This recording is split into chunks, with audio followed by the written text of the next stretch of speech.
today at a conference in Ireland, the co-founder of Air Lease, this is a company which helps airlines around the world grow their fleets, said, quote, "We've asked Boeing to get rid of that word MAX.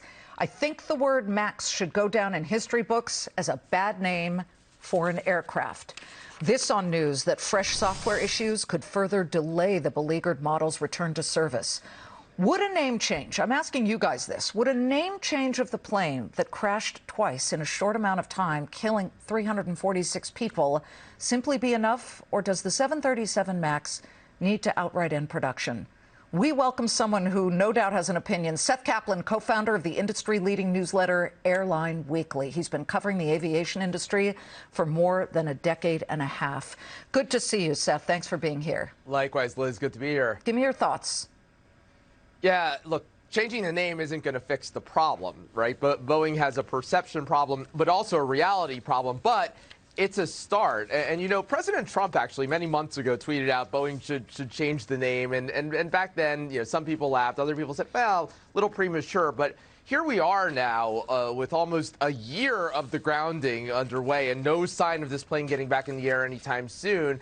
And yeah, this is an unprecedented corporate crisis, right? So when we look back in history and say, well, Tylenol got past that and, you know, Chipotle got past that and all that, those crises didn't last as long as this one has. And so Steve Udvar-Hazy, the co-founder of Air Lease, not a household name outside the industry, but as important of a name in the industry as any other saying this, yeah, he's saying it because he's right.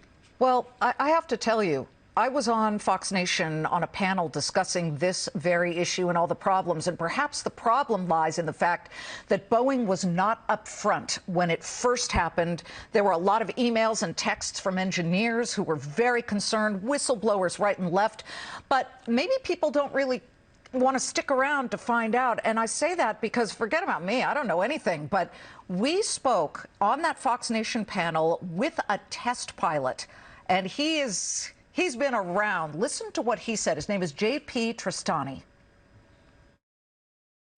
You want a disaster that could happen? You have a mother sitting there with her babies, and we're going to visit grandma on 4th of July, and there's a B-737 parked out there, and the mother says, what kind of an airplane is that? It's a B-737, the agent. It's a perfectly safe airplane. And then the mother thinks about it. Is that a MAX 8 airplane? Because she's heard about it all over TV, all over the news. And the agent goes, yes, but it's all been fixed. Now you want disaster? She says, I'm not flying. Seth, I can only tell you that I've talked to a lot of people who say, I don't want to fly on that thing, even though Boeing will probably insist that the software problem that ostensibly brought down two of these planes has been fixed. What should Boeing do? If all things being considered, you were in charge, what do you do with the 737 MAX?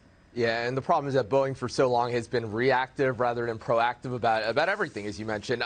You know, and forget even all the design issues that went into it just since the second crash itself. Boeing always being behind the curve, right? If anything, finally admitting things after everybody else in the world sort of believed them anyway, rather than getting out in front of things. But yeah, in terms of the name, I don't think that a new name per se is going to help because you're not going to fool anybody. I think what Boeing could do, just in terms of the name, is just use numbers like it's always used. Its new planes tend to be like a 777-8 or -9. Just call it the 737-8 because a new name is just going to be something else to lampoon. But look, more than that is the reality. And I hope that somewhere in Boeing is a team of people designing the replacement for the 737 MAX. Because for Boeing to really get back atop the industry, what it's going to have to do is the opposite of what happened this time. Yeah. Airbus had come out with its product. Boeing sort of rushed this to market. Now Boeing has to get out there with something all new eventually, lead the industry and let everybody else chase Boeing. So I threw this out to my Twitter followers, at Liz Clayman, and I just want to read some of them to you. Nick V. Ramos says, what purpose does rebranding the MAX name serve other than to deceive the flying public when deciding which plane to fly? Jacqueline says no. Phil Wasserman said, to paraphrase Gertrude Stein, a 737 MAX is a 737 MAX is a 737 MAX. I mean, I'm thinking of the 70s when Ford had the Pinto, which had a lot of problems. It had placed its gas tank in a very dangerous location, and many of these exploded. That car, they don't have that anymore. So I'm just wondering if we're eventually barreling toward the inevitable that a numeric change or a name change is not going to be enough.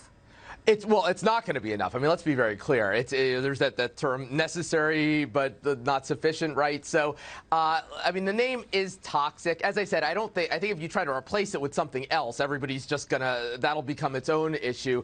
I think if you just kind of stick to the numbers but look, yeah, when we try to look at precedent here, I mentioned those other past corporate scandals. The history in the airline industry is that people do move on. People get back on Malaysia Airlines after all that and so forth. Yeah. But this is new, right? And it's going to be different in different parts of the world. That's something else that Uber Hazy mentioned, cultural issues where people aren't going to be so forgiving in various places. And so, yeah, I do think at least de-emphasize the name, not the union name, but de-emphasize, get rid of Max, use the numbers, but fix the reality. It's not just a perception problem at Boeing. One more. Stu of BS Beef says, I'm certain to be in the minority here, but the public has short memory. Okay, but the final one I just have to read here. Robert Barney says, you mean put lipstick on a pig and call it a swan? No, move the engines back and recertify the plane. We'll be watching it. Seth, thank you for weighing in. Thank you, Liz. Seth Kaplan, good to see you.